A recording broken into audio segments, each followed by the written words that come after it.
Okay, Pinot Noir. Now, Pinot Noir is very rapidly becoming an important part of the New Zealand wine industry.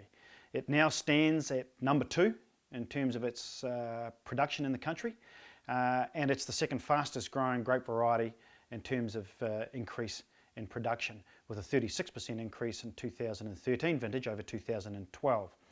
The wonderful thing about Pinot is that there are very few places in the world that do it well.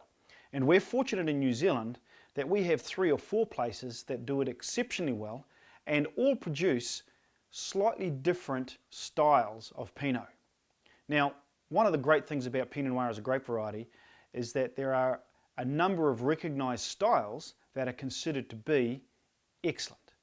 So it doesn't have to conform to one size fits all type thinking. Now, for bird wines, Pinot Noir represents about 25% of our total production, but it consumes about 50% of my time. Producing Pinot Noir as a winemaking exercise is vastly more difficult and complex than Sauvignon Blanc or Pinot Gris, and the investment required is significantly higher. The new release Pinot Noir for bird wines is vintage 2012.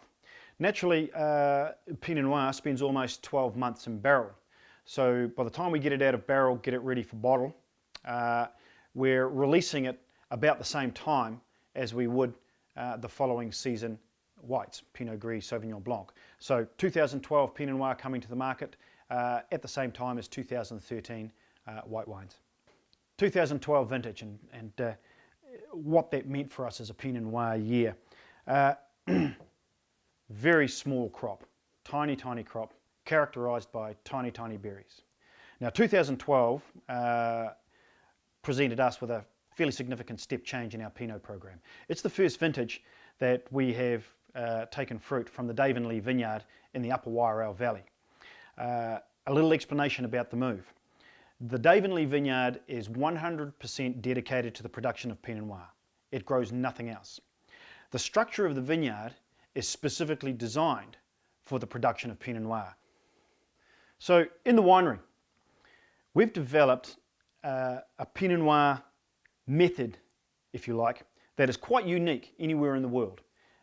We take the fruit straight from the vineyard and we put it straight into the barrel. It doesn't go into a fermentation tank, it goes straight into a barrel. The barrels we use are 900 litre French oak foudres produced by Vernot in Cognac in France. The barrels have been engineered so we can ferment in them. They have a stainless steel lid on top of them and they sit on top of a galvanised frame with rollers on it. We put the fruit in the barrel, and fermentation cap management is simply done by closing the lid and rolling the barrel. This is how we reintegrate the skins and seeds and pulp back into the fermenting juice. This process is extremely gentle, and that's what we're looking for to enhance the unique aspects of Marlborough Pinot Noir.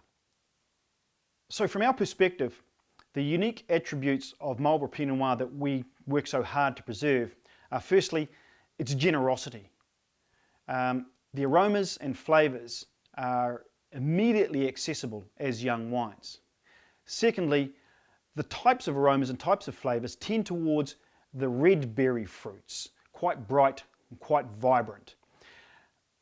As a style, I would classify Marlborough Pinot Noir as elegant, as refined. It has finesse, it has delicacy.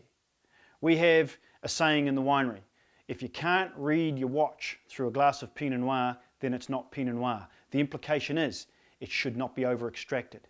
It should be delicate. So 2012, what are we about to see? Well, let's have a quick look.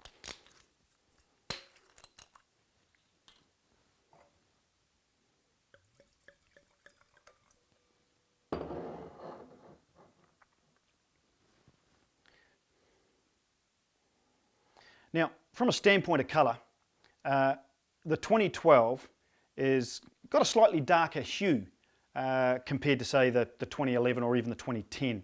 And that's come about through the smaller berry size and a higher skin to volume ratio during the ferment. We've got that darker colour that's been delivered by the vintage. The density of colour is about the same as 2011, and that's something that we can affect through our extraction processes when we're doing fermentation.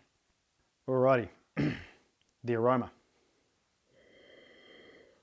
I mean, it's very aromatic. Just jumps straight up out of the glass hatch, and I can see loads of red and black berry fruits evolving from the nose.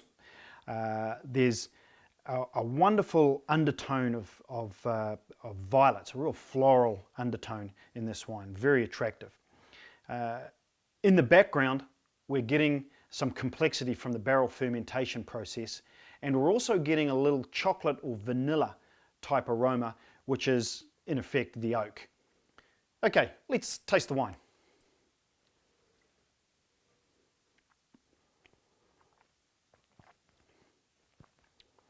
Stacks of classic Marlborough berry fruit just immediately available on the tongue. As it evolves, there's darker, richer flavours deeper down, sort of reminiscent of black plums. And once you've swallowed, you can get a hint of spice, just wonderfully attractive spice. And that's coming from the oak, okay, so from the barrel fermentation and the new oak component delivering that.